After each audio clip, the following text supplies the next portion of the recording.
Hi there, very good morning. Welcome to STARTIMES Business. I'm Andrew Barigi, and definitely it's a fresh week. It's the 17th of July, and definitely that indicates that the fact that we are into that other half of the year and we've concluded already the first month. What does that really indicate? It really indicates that we are almost winding up the year, and well, it's quite very freshened up. How has been the weekend? Welcome back from that. It's been quite, packed with quite lots of events. You can really understand as a business, definitely community, despite the fact that we need to get some time of that kind, to freshen up a little bit. Well, it's also important still during that very time of the weekend, you get off some time to ponder and definitely, think about the coming week.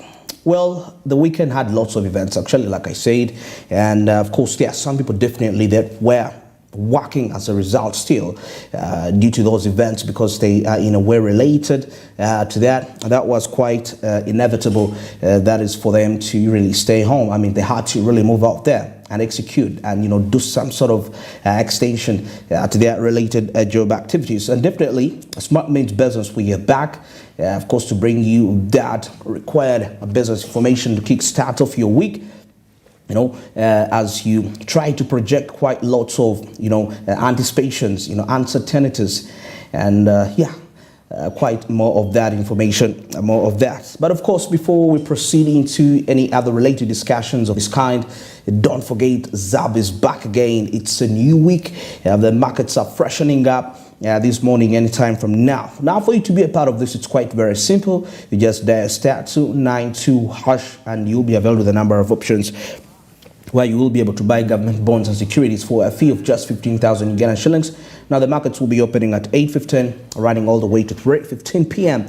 East African time. And this is running up to Friday, apart from the weekends and the public holidays when these markets won't be accessed. But despite the fact you have the rest of the days to capitalize and make yourself some profits and all that. And yeah, this week is still a fresh week.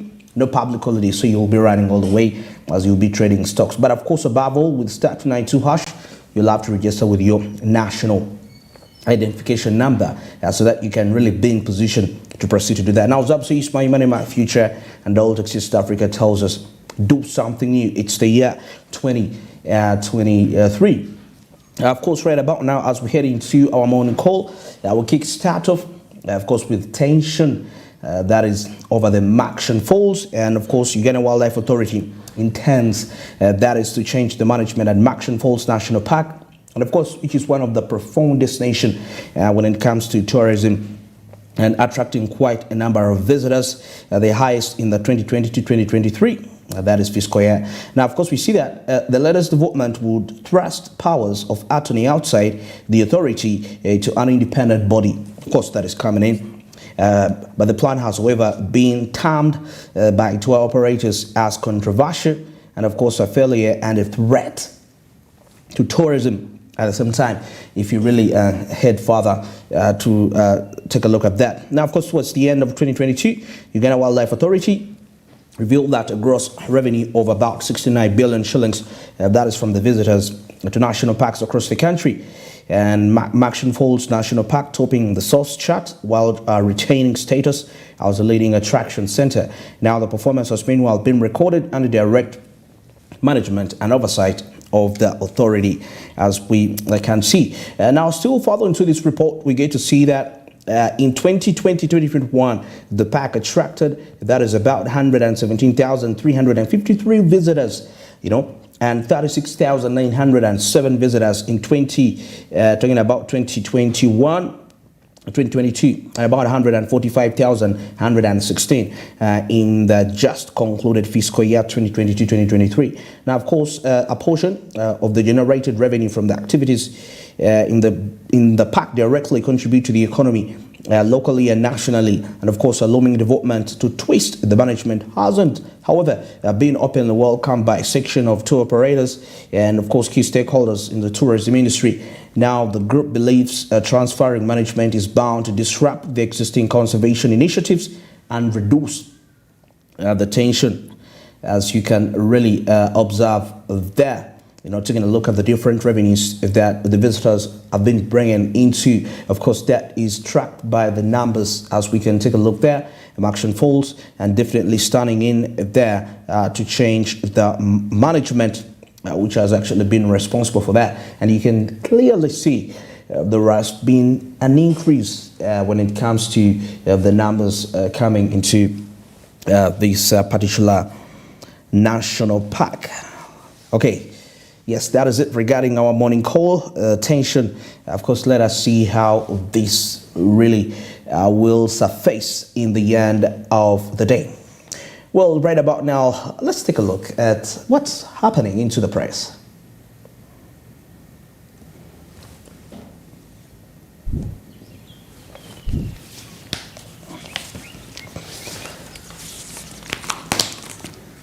With me, I have the New Vision, I have the East African, and definitely we are going to be going through and take a look at what's happening. Remember, the East African, we rarely have it. We always have it actually on the Mondays. Of course, wrapping up, getting to see the different aspects that are happening that is within the region in there. And we are going to be reviewing that, the East African region, what's happening in there. Remember, we're talking about regional integration, speaking about unified language, Swahili, and also there has been talks when it comes to having the same currency being shared amongst the three East African nations. Now, as I'm seeing here, of course, kick-starting off with the New Vision, government sets tough rules for districts, as we can see. And of course, taking a look at the Bukedia polls as Giso detained over, that is election mayhem. You get find out more of that. And we see still here in the matters of health, of course, using food to manage ulcers, for those of you that are really largely infested by the ulcers, here in the New Vision for today, you'll be able to find out actually how to manage food, what are those specific foods, probably, maybe you know already, but of course there is further information that you get when you actually read something, which can also help you to better your health in a way. Now, Karuma Kawanda power line, of course, repairs also start, as I see, and of course, railways to purchase 11 new locomotives and 200 wagons as a result of that. Now, that is on the New Vision. And now, crossing to the Daily Monitor, of course, we take a look at questions as Army move to private security deals. Now, is this what we call private contracting? Now, the National Enterprise Corporation's UPDF's commercial arm says that it has started a private security firm, and that is to make money. But opposition questions legality of the decision and warns that the outfit could turn into a mercenary force that is to cause insecurity at home and outside the country of Uganda. I remember some time back when Brigadier Phelps Coolidge actually came here, we discussed about this very matter, and well, it wasn't some sort of in support of private contracting, but if we talk about mercenaries in here, I mean, this is not something that's been common in Uganda, but in other related countries, it is common. Talking about private contractors, whereby if I'm a rich person probably and have an operation I'm going to do, probably I'm going to do a transaction, but where I'm heading, I don't really trust the people that I'm going to approach.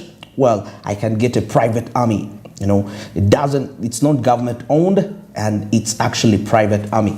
Then I can actually go and execute what I ought to execute. And actually, some countries also use private armies to carry out foreign operations. The sad bit of it is that once you got it into an operation, the government doesn't know you as a result of that. So, is it what we're heading for in our country, Uganda, having a private army? I mean, you can hire mercenaries to protect you from the commercial arm of the Uganda People's Defense Forces. Well, let us see how that is really going to be effective. I don't know what you think about that when you really take a look at that. But of course, when you get yourself this copy, you'll be able to find out further details of what that entails. Now, crossing over to the East African here, of course, we see there is a big headline that says, South Sudan. Now, of course, the ICC has started a probe that is into war crimes and crimes against humanity as horrors emerge from Darfur. Now, of course, overlapping peace processes have barely produced results, and neighbors are worried of full-scale civil war that will increase their refugee burden and threat deals at the same time. Oh, I mean, it's making quite some big headlines. And of course, I see Sudanese Army Chief Abu Fattah al-Burhan and the rival Mohammed Hamdan Daglo. You see, they're here on the top page of the East African. Now, I can see Kenya loses about $21 billion as a demo day as the NSC activity dips in here, you know, and I can see Huru's staff assignment in Democratic Republic of Congo peace. And of course, the East African community is banking on the former Kenyan president to return. Of course, the warring parties to dialogue to see how best they can be put together. Okay, now back in here to the new vision as we take a look at what's happening. It's 16 minutes past 7. All right, now Russia-Africa summit to broaden cooperation. Of course, the forthcoming Russia-Africa summit will increase business opportunities. That is for Uganda, of course, as the Russian ambassador to Uganda, Valden Semivolos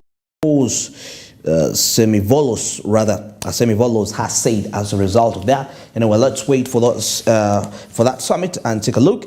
Now, Central Deputy Governor tips youth on opportunities and investments. Yes, what are those opportunities and investments that you need to find out in there?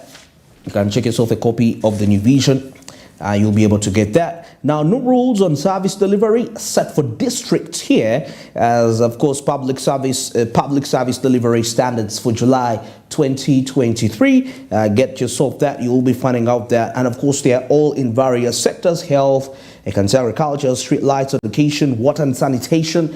Then there is road maintenance, road construction. You know, yeah, quite so many of those aspects. And you get yourself a copy.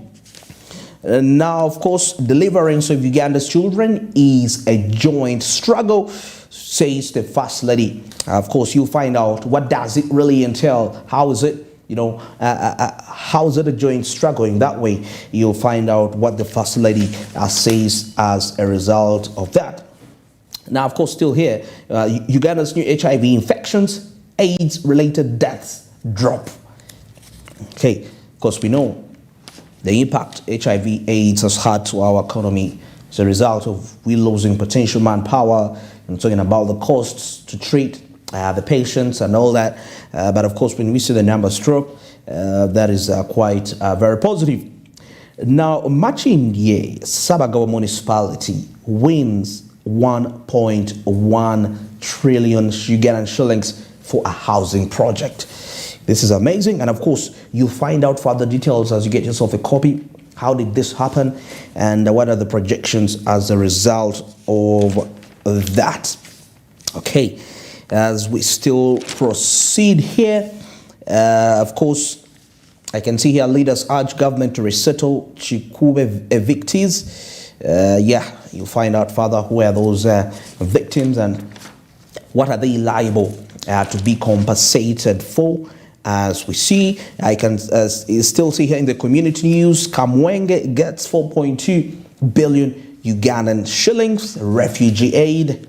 Very interesting and amazing as a result of that. And of course, now let's cross to the Daily Monitor here and take a look at what is really happening in here. Now, I can see about the Uganda National Bureau of Standards to destroy 5 maize loads which are detained. That is for South Sudan. You'll find out further when you get yourself the copy for that. Now, of course, now let's get into something which was on top, which was a major heading here, which says questions as army move to private security deals. Now, a move by the commercial arm of the Ugandan Post Defense Force to draft men and women as private security providers has drawn a mixed reactions with the opposition questioning, of course, the legal basis of that. Of course, we saw there that this might cause some sort of insecurity within the country, you know, in terms of people that have money actually that can actually hire this army to go and probably destroy their enemies. Some of the business people, it can be one of the ways to eliminate competitors. So what is that? What is that really going to be? Now, the National Enterprise Corporation, established by the Act of Parliament last Friday, that is the National District, passed out 98 trainees as its pioneer members of the NEC Security Services Limited. Now, they're going to be like a security company, which can be actually hired to give you. So imagine your security company literally is for NEC. It's more of you're having UPDF protecting you. And of course, there are various questions we can ask ourselves that who is liable for the UPDF protection? So that means any person who has money would be in position to actually get this protection. Protection of the UPDF. All right, let's proceed here. Of course, I can see women MPs making Oyam a model district. How are they making it that way? You'll find that as you get yourself a copy of the Daily Monitor. Okay, now let me also put that on hold as of now. And now let's cross over to the East African here. Of course, we had already seen the top pages. Of course, the issue of Sudan. Now, of course, I can see here Chigali hogs foreign direct investment in Rwanda, says New World Bank report. Now, of course, foreign inflows have been the main sources of private investment in the Rwandan economy. You can find further as you obtain yourself a copy of the East African. Now, Congolese ex-minister turned opposition figure has been killed as a result of that. Now, I can see Cherubin Okende's bullet-riddled body was found in his car. That is on Thursday morning on 1 Kinshasa Street. Quite very saddening news there. But, well, we'll find out further the details. Now, region worries as Sudan rivals hardened positions, sinking deeper, that is, into the civil wars. Sudan, country of civil wars all the time, happening in there. That is causing quite some worries. At the same time, leaders bet on cantonment to end the Eastern DRC battles that are happening in there. Leaders are betting on the cantonment. And now, of course, sexual violence here plagues women displaced in the Democratic Republic of Congo's conflict. You'll find out further of that, what is really entailed. Now, Egypt further, I can see here, Egypt expands money supply. That is to plug deficits. Now, Egypt risks fueling its record inflation and putting more pressure on the Egyptian pound. If it don't slow an expansion, that is the expansion of the money supply, which bankers and analysts say has been used to plug widening budget deficits there. Now, of course, taking a look at the Kenyan riots here, as I can see, Kenya political impairs Rex economy as neighbors explore transport options. So you can see that how the impact of this conflict is really, crossing various sectors, coming into the different. Now, of course, we see Ruto's hardline stance in face of pressure. That is to save the country, because I remember actually Ruto vowed to suppress these riots, at some point in time, because they're becoming, a bit destructive when it comes to the country's economic growth and development in some sort of a way. Now, of course, within the East African, there is what we call the outlook. As I can see on the top here, migrants determined to keep making deadly voyage to Europe. Quite a number of migrants leaving the different countries, most especially those countries that are neighboring Europe. You can talk about Morocco, but of course people walk even away all the way from Central Africa, West Africa, and they head towards those countries. They cross through the Mediterranean Sea, despite of course, the disadvantages they can obtain. Now, still on top of the people that are migrating to Europe from the different parts of Africa, their dreams in Europe, of course, but in between is the Mediterranean Sea. Despite that, so you find out further reasons why they really travel there and what are some of the challenges that they encounter as a result of that. Now, still here, we see a special correspondent here, that is Pauline Kairu, who says that forced migration, a curse for the East African region that also brings a blessing at the same time. How does that happen? Of course, you'll find further that as you obtain yourself a copy of that. Well, it's 25 minutes past 7, and that is it for our morning call, and of course, and the press updates what's happening in there. But now let's get into the break. When I return, we shall be taking a look at what's happening onto the international scene and also the East African community. Stick around.